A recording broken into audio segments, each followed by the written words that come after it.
How you doing? I'm Steve from Gailey's Marine in Bakersfield, California. Today we're going to do a walkthrough on the 2016 AR190 from Yamaha Boats. Let's go take a look. The AR190 is a 19-foot boat. It has an 8-foot beam. It's a very deep boat, so you get a lot of storage inside of it. The AR series from Yamaha is designed a little bit more towards the water sports side of things. So in this boat we've added a Wakeboard Tower. Got a nice, easy to fold down tower, so if you need to keep the boat in a garage or under a covered storage, a couple knobs right on the back end of that tower, and it'll lay right down inside the windshield frame. Makes it real easy to store the boat. Sitting on a single axle trailer, got a swing tongue on the front. Also, again, going to help you cram it into a garage if you need to. Nice tall bow to it. Deep V-hole design makes the boat very smooth in rough water. So a new feature for Yamaha in 2016 on the AR190 series is this little bit of keel on the underneath side of the jet and the rudder that's attached to the end of it. So it just helps give you a little bit better handling. When you turn the jet, it's actually going to turn this rudder as well, give you a little bit stronger performance and a real sharp turn or that slow speed tight handling. Yamahas have a really cool layout on the back end of the boat. You've got a step or seat here, water line sitting right here, so you can actually sit here with your legs hanging in the water if you're just kicking back on the back end of the boat. You have a drop down ladder here, so if we're in the water and need additional help getting up into the boat, nice easy ladder that pops out there. Have a little bit of a rubber mat on the back here, so a little bit of non-skid as you're coming up into the boat. This is actually in the jet clean out here, a little bit of a wet storage. If you happen to suck up some grass or a water ski rope, you don't have to get into the water and dig that stuff out of the jet. There's a plug right here. Pop this plug out of there, clean the jet out, put the plug back in, and then off you go. So a very quick, easy system.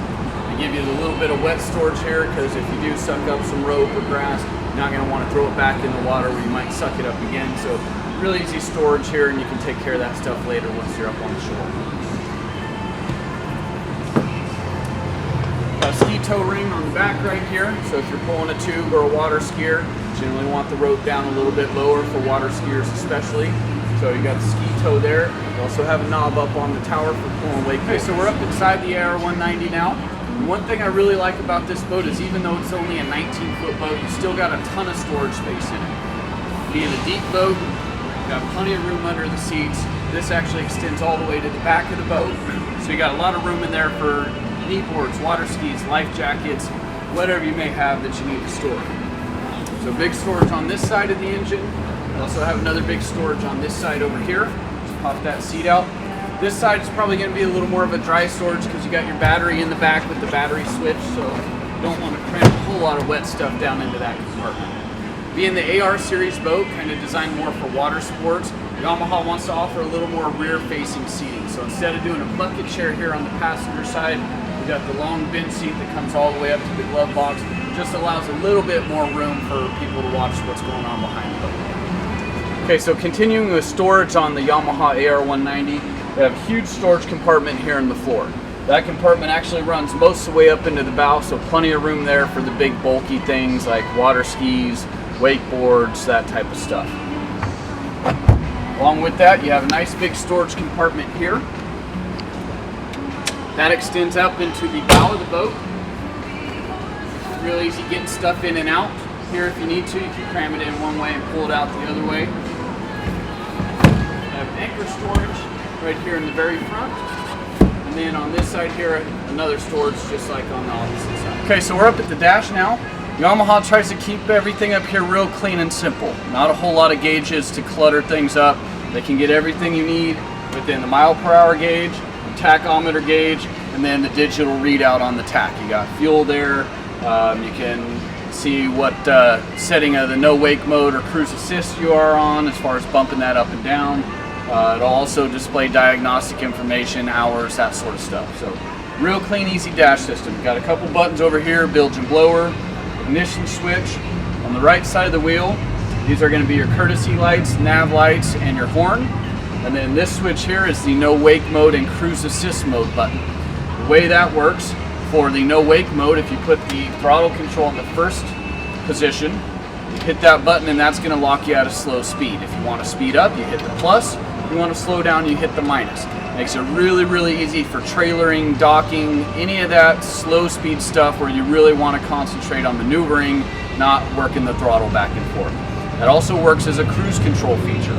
So for cruise control, what you would want to do, say you got a wakeboarder that wants to ride 20 miles an hour, you get the boat up to 20 miles an hour, hit that button and that's going to lock that speed.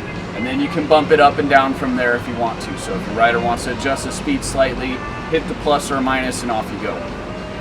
Also got tilt wheel, just to try and make everybody comfortable. Slide seat that'll swivel back and forth. Nice tall bolster flip up. So if you want to sit up on top of the seat so you can see over the windshield, makes things nice and easy there.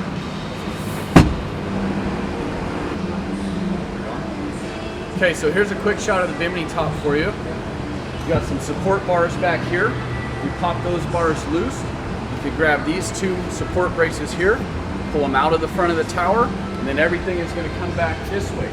Put these bars back in to hold the Bimini up, wrap everything up in the boot, and it's nice and stored on the back of the tower, still tall enough that you could walk underneath it without hitting your head. The tower's nice and sturdy, plenty of room here to clamp some board racks if you want to add some stereo speakers, any of that type of stuff. Got some knobs on the back end of the tower, so if you wanted to lay it down, swing that Bimini top back this way for storage, and then the tower will drop down right inside the windshield frame. Okay, so here's a quick shot of the motor and the Yamaha AR190. Yamaha uses their own 4-cylinder 4-stroke motor. It's a high output motor. It's a 1.8 liter, it's pushing 180 horsepower, so plenty of power in this 19-foot boat to get you up and going. Boat will do roughly 50 miles an hour or so. Sits on plane, which is nice, so with this kind of power, you can do 0 to 30 in about 4 seconds. So there it is, 2016 Yamaha AR190. It's available in black or red this year. If you have any questions or want to come check them out, visit us at Gailey's Marine in Bakersfield, California. Give us a call at 661-327-5711 with any questions. Visit us online at gayleysmarine.com or check us out on Facebook at facebook.com/Gailey'sMarine.